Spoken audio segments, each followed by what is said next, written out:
Agradecer sobre todo a todos los que estáis aquí hoy, ¿no?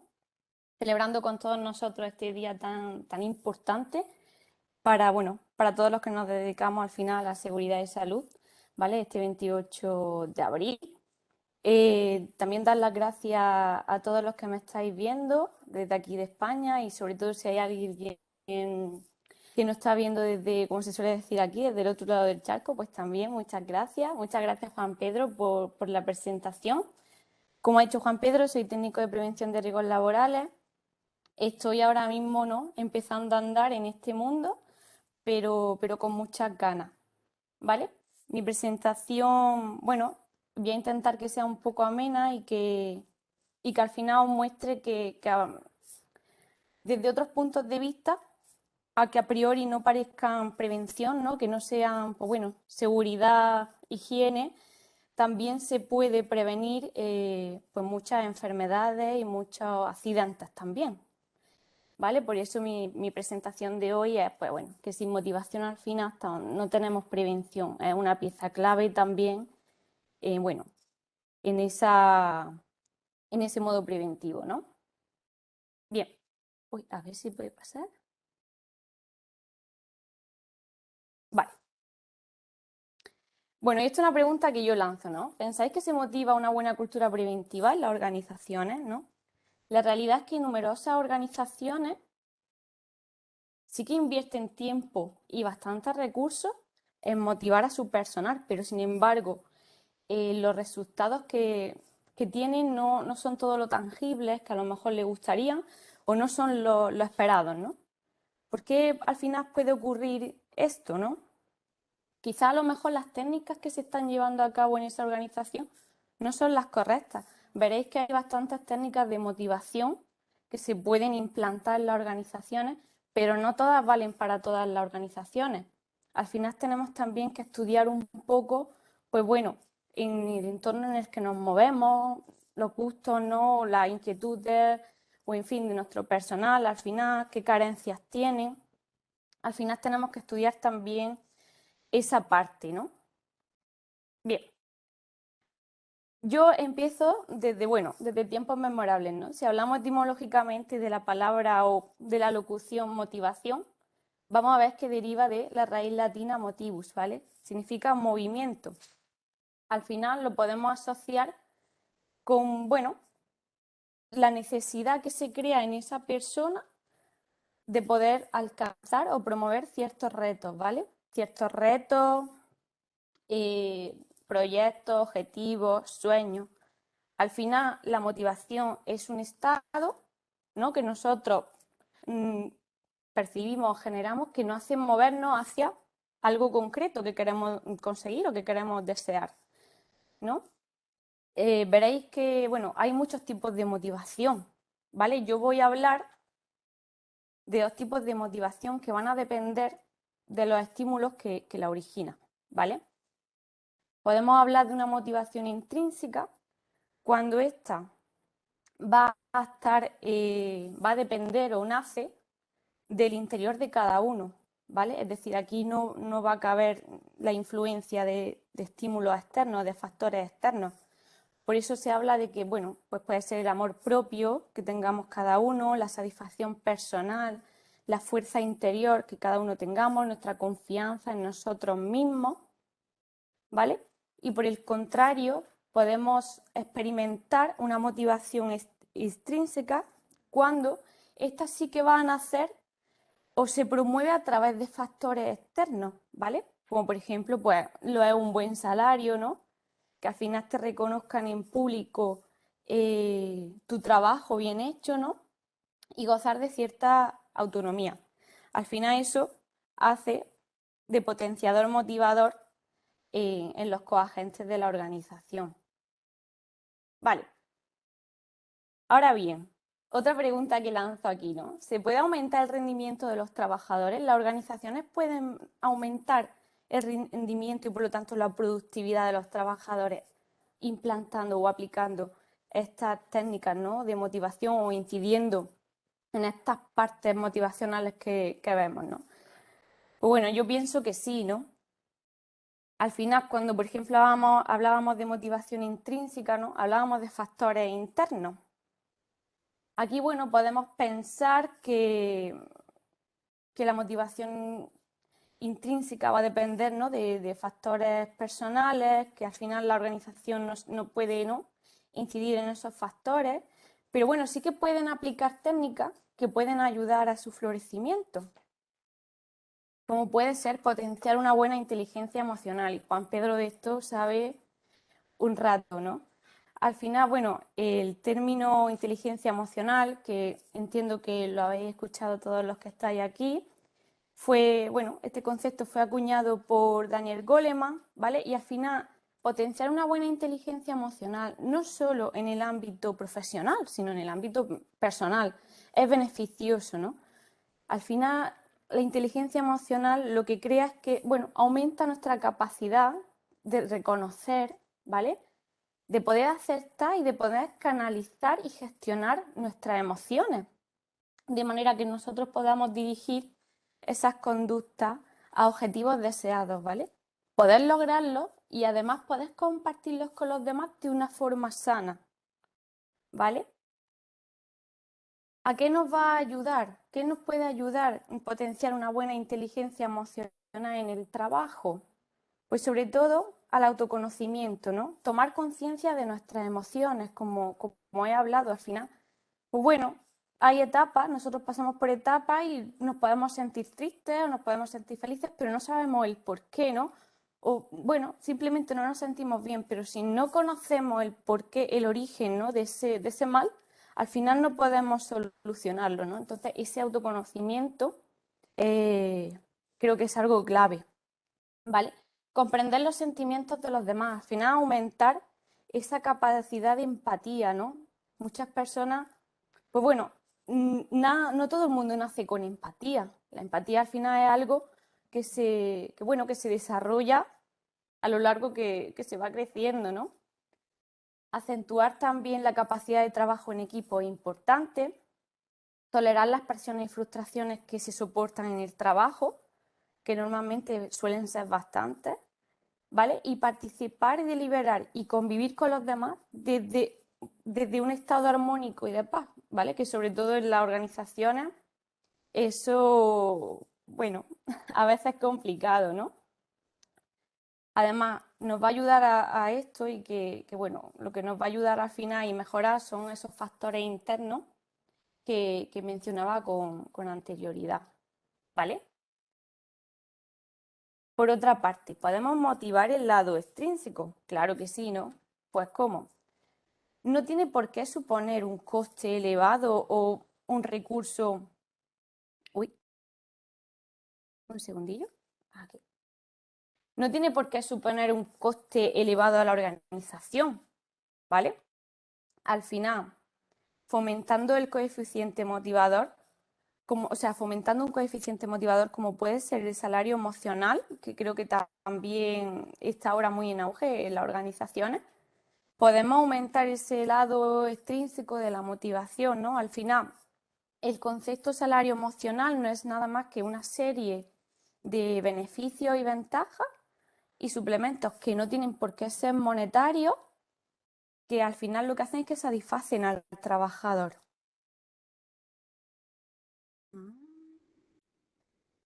Vale. ¿Cómo podemos hablar o qué tipo de salario emocional existe? ¿No? Pues hay bastantes, pero así los que más se llevan a cabo, pues, sobre todo con la pandemia, ¿no?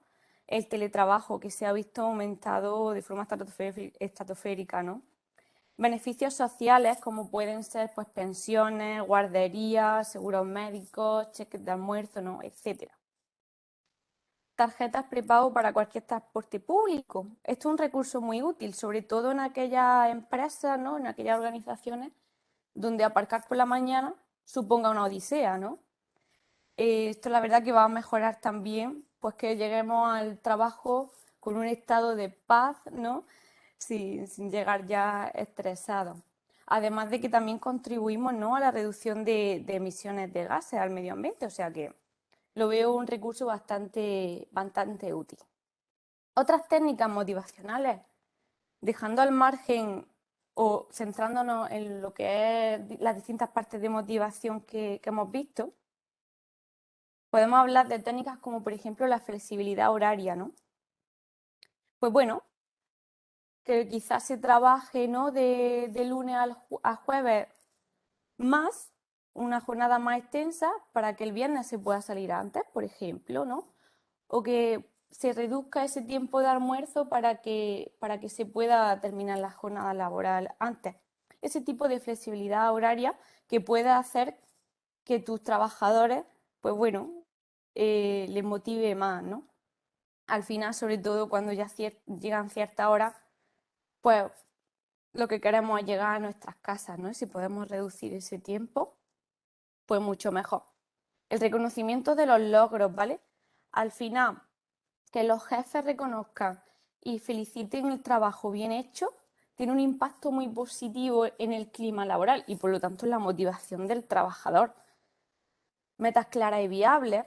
Al final, comunicar los objetivos a los trabajadores de forma conjunta y también de forma individualizada va a resultar esencial para aumentar esa implicación y ese compromiso con la organización. ¿Vale? Aquí es donde pueden entrar en juego pues, gratificaciones o incentivos que no tienen por qué ser monetarios, como ya he dicho. Uy, un segundo, que me están llamando. Sí, creo que lo he perdido.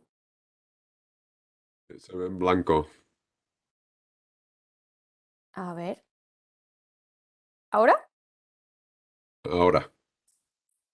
Vale. Bueno, pues eso, que al final no tienen por qué ser monetarios, ¿vale? Puede ser, por ejemplo, pues concesión de tiempo libre o en fin, que si se me pone el niño malo pueda ir sin problema a recogerlo, en fin, ese tipo bueno, de beneficios, ¿no? Vale. Pros de una buena motivación laboral. Pues, ¿qué pensáis, no?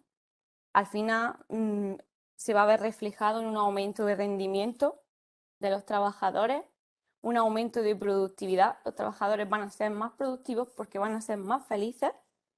Un aumento del desarrollo profesional.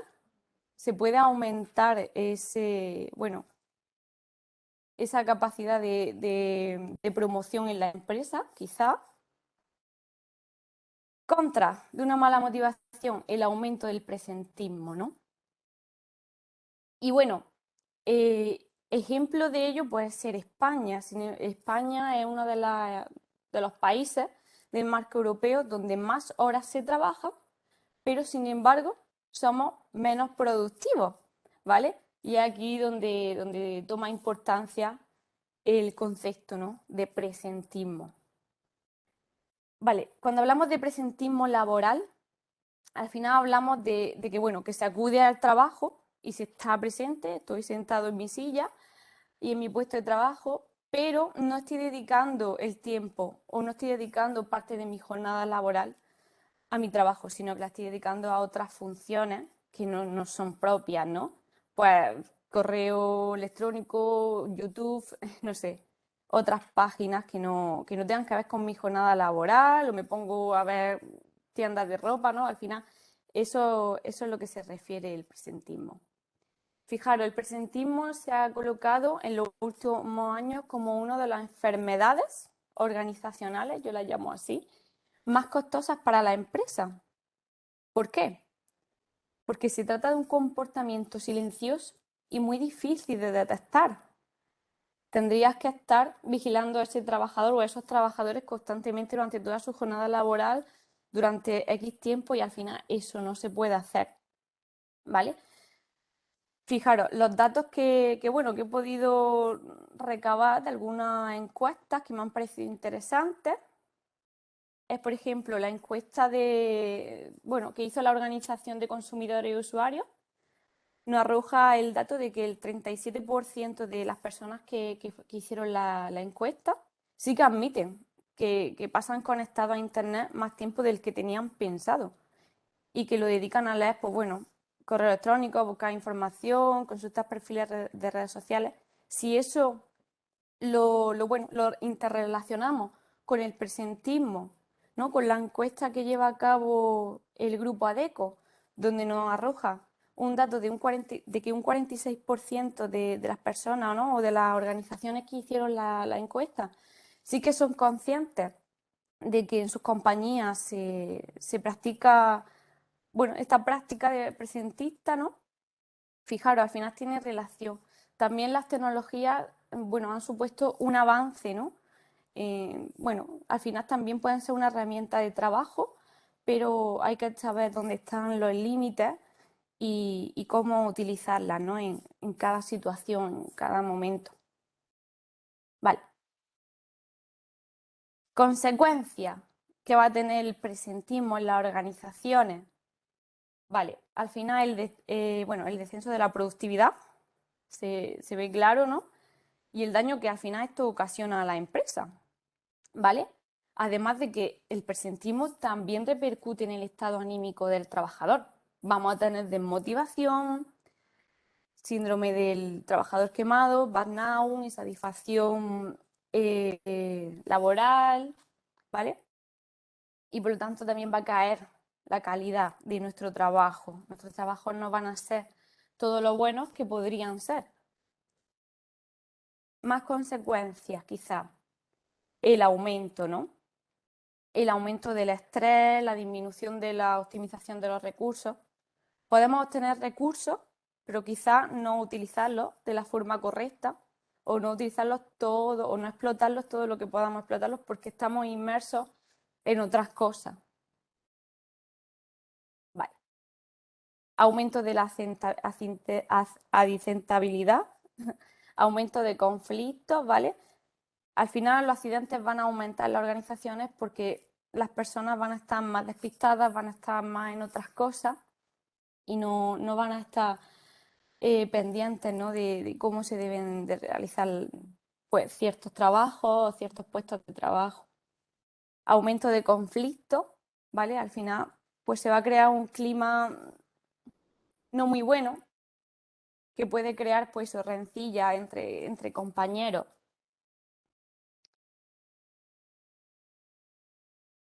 Vale. Y por lo tanto la disminución de la retención del talento. O sea, no vamos a retener a los jóvenes talentos y eso las empresas tienen que ser conscientes de que también supone pérdida.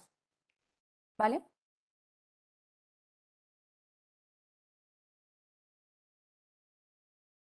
Bien, como conclusión de esta breve ponencia, ¿no? Yo saco que al final el éxito de una empresa siempre va a estar directamente relacionado con el nivel de motivación laboral que tienen sus coagentes. Y es que ellos realmente son el verdadero motor del negocio y los que finalmente van a hacer o que la empresa triunfe o que la empresa fracase. Por lo tanto, quiero que os quedéis con una frase, ¿no? De Walt Disney, y es que si puedes soñarlo, puedes hacerlo. Y eso es así. Así que hay que llevarlo a la práctica. Por mi parte, poca cosa más. Muchas gracias por vuestra atención. Os dejo por aquí mi contacto de LinkedIn y nada, a vuestra disposición. Pues muchas gracias, Minerva, por compartir tu ponencia y toda la información que has transmitido.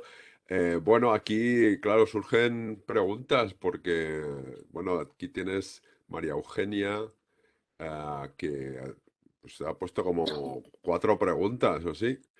Así que, bueno, primero pregunta, claro, el presentismo, ¿cómo se puede evaluar? Porque hay datos, has presentado datos eh, con una fuente, ¿no? No recuerdo, Hmm. ahora se me ha ido la cabeza la Sí, de la fuente. OCU y del Instituto ADECO. Entonces, exacto, Instituto ADECO y la OCU, ¿cómo se puede evaluar el presentismo? Pregunta María Eugenia. Pues entiendo que va a depender mucho de casuística que se dé bueno, en la organización. Pero al final, trabajar por objetivos, ¿vale? Trabajar por objetivos yo creo que sería algo clave para comprobar si realmente tenemos esa enfermedad organizacional, ¿no? Ese presentismo ahí es donde se puede ver si realmente el trabajo de nuestros coagentes es efectivo o no. Porque como ya os digo, no podemos estar vigilando a los trabajadores durante toda su jornada laboral, ni tampoco podemos, bueno, ver a lo que se dedican en sus ordenadores. No sería muy legal. Claro, porque entiendo que el presentismo puede ser porque están en su puesto de trabajo, pero no están trabajando en los objetivos, ¿no? En las tareas que tienen que hacer, sino que están pues en otra actividad ajena, ¿no? Pero también puede ser presentismo por estar enfermos, por ejemplo, ¿no? No estar en condiciones Sí, es más, hay un físicas. dato muy, muy importante no me acuerdo ahora la fuente, pero que decía que, bueno, con este estado de pandemia también había aumentado el presentismo porque quizás esos trabajadores que antes cuando enfermaban no iban al trabajo, ahora sí que van, pero por miedo a ser despedidos. Así Ujú, que sí que está relacionado también con enfermedades, claro que sí. ujú, claro. Entonces preguntaba María Eugenia si cómo se puede abordar el presentismo. Yo creo que has dado ahí un dato antes, ¿no? De trabajar por objetivos, por ejemplo. Sí, No sé si trabajar hay por alguna. equipos, por objetivos, por proyectos. Yo creo que puede ser una pieza clave para empezar como punto de partida. Quizá no sé si la claridad de rol, ¿no? En cuanto a factores psicosociales, ¿no? Habría quizá a lo Sí, mejor que bueno, hacer una yo parto evaluación, ¿no? del inicio de que cada uno tiene, bueno, que la organización al final se ha encargado de comunicar cuál es el rol de cada uno, ¿no? De quién depende, cuál es su nivel jerárquico. Entiendo que eso ya está subsanado. Por eso no he querido, tampoco por extenderme mucho en la presentación, porque al final este tema podemos hablar de muchas variables y muchos factores que pueden incidir en que un trabajador esté motivado o no lo esté. También te preguntan cuánto le puede costar a una empresa tener un porcentaje de su colectivo, ¿no? Presentista. Pues, ¿sabes el problema de las organizaciones? Que no todas sacan esos costes, pero yo creo que si sacaran los costes y vieran lo que a lo mejor le puede costar al final un trabajador bueno, que sí, que está en su puesto de trabajo, pero no es productivo, o al final, Claro. ¿qué le va a suponer que su trabajador esté motivado, ¿no? Como Si, hablaba, al final que un si trabajador esté saben, motivado te va a claro. producir más. Si saben el coste Sí. por hora, por ejemplo, de un trabajador, que lo tienen que saber, sabiendo el porcentaje de presentismo, pues es multiplicar, ¿no? El coste de una hora por el número de horas que da el porcentaje, ¿no? De presentismo, ¿no? Si queremos dar un dato Claro, muy concreto, no sé. sí, bueno, Bien, entiendo que eso pues ya depende de ya cada depende, organización cómo quiera medir ese coste, pero sí, una claro, forma podría ser esa. claro. Igual que, bueno, María Eugenia también pregunta qué cuestionario sugieres para evaluar el presentismo. Yo ahora mismo no sé si, yo no conozco cuestionario ad hoc para el Yo a lo mejor presentismo. empezaría por conocer cuál es la insatisfacción que pueda haber en mi organización, a lo mejor con la escala de satisfacción laboral, en qué se puede incidir o qué es dónde tenemos que actuar, qué aspectos son los que más nos satisfacen a los trabajadores y a raíz de ahí, pues bueno, ir subiendo y realizando eh, talleres o, en fin, que al final reduzca esa insatisfacción. Claro. De hecho, María Eugenia comenta también, ¿no? La desmotivación puede desencadenar el presentismo, ¿no? Y por ende la falta de fidelización, identificación con la organización, generando la posibilidad de eventos no deseados, el aumento de la siniestralidad, por ejemplo, laboral, Hmm, ¿no? Totalmente, está claro, ¿no? Muy sí. buena matización, ¿no? Bien, pues te felicitan por aquí, Juan Ignacio, muy buena tu presentación, Minerva, muy interesante, Teresa. Te dan las gracias. Ascen, muy interesante. Felicidades por la presentación y por la exposición. Bueno, vuelve a aparecer la pregunta: ¿qué instrumentos existen? Ya hemos comentado un poco que va a depender también de la organización. Habría que ver los Pero ahí el abanico es instrumentos. muy amplio, hay eh, muchísimos claro, recursos. ADECO, por ejemplo, pues habría que ver ADECO qué instrumentos ha utilizado, ¿no? Y ahí podríamos tener una pista en ese informe. Y bueno, pues nada, te dan las gracias, muy motivadora también para los trabajadores, Minerva, eso te lo dice Lina, creo que la actitud y aptitud, con C y con P, de nuestros mandos intermedios como líderes reales y no solo jerárquicos pueden ayudarnos también.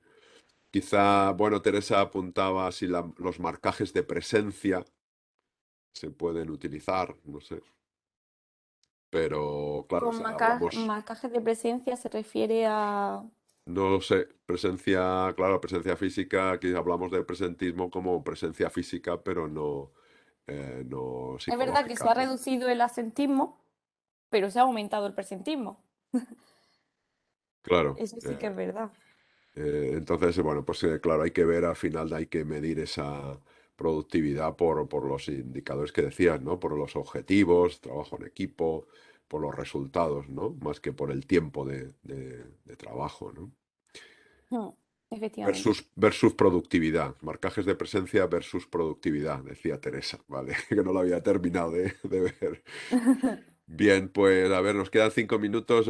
Sigo leyendo porque tienes un montón de mensajes, Minerva, y no sé qué has hecho, que has desatado aquí el chat. En organizaciones pymes tradicionales, el más presentista o la más presentista, dice Lina, es el propio dueño, patrono, poniendo reuniones a las 8 de la tarde cuando llevamos trabajo 9 y más horas. Madre ¿Qué mía. opinas? Claro, Pues cuando el que a lo mejor hay que presentista... empezar por ahí. Pero claro, cambiar la cultura de una organización es un trabajo complicado. Bueno, Pero bueno, trabajo yo de ahí en ese todos. caso iría con datos, o sea, sacaría datos de lo que le puede suponer en llevar a cabo ese tipo de prácticas, los beneficios que va a tener y los costes. Yo intentaría a lo mejor en ese caso ir por ahí, porque realmente a los empresarios, a los gerentes, quieren datos y números y eso es lo que les interesa. Ellos no hablan de otros conceptos, ¿no? Claro. Entonces quizás yo iría por eso. Muy bien, pues nada, María José te dice que muy buen enfoque. Antonio Coria, excelente exposición, enhorabuena. María Eugenia te da las gracias por comentar sobre el presentismo como una consecuencia de la desmotivación, que es un tema poco abordado, dice. Así que enhorabuena. Y bueno, Alejandra dice que en su empresa tiene una herramienta de control del tiempo. Claro, esto es presentismo, ¿no? Medición de, ¿sabes lo que el tiempo, como a mí me gusta decir, ¿no? De cuerpos presentes pero las mentes no sabes si están presentes o no. Y bueno, pues es un tema poco abordado, estudiado en España, dicen. Hay pocas publicaciones al respecto. Bueno, esperemos que a partir de aquí de poner el foco, como has puesto tú, ¿no, Minerva? Que haya cada vez más indagación, más evaluación, más estudios, más investigación. Diego te dice que cree que en general los mandos intermedios no son buenos líderes porque falta inteligencia emocional, a la que tú has hecho alusión, capacidad comunicativa, pero nos encontramos que es lo que hay y eso es un problema a la hora de la producción y del clima laboral. Y nada, te dan las gracias, Mario Eugenio desde Barcelona, y no sé si quieres añadir algo más, Minerva, y con No, esto nada, terminamos. que muchísimas gracias bueno, por escucharme, por haber participado y por al final también participar en esta iniciativa que es el segundo año, ¿no? que se hace y que me parece pues también una pieza clave para poder compartir pues todo lo que tenemos dentro referente a este mundo, ¿no? de la seguridad y salud.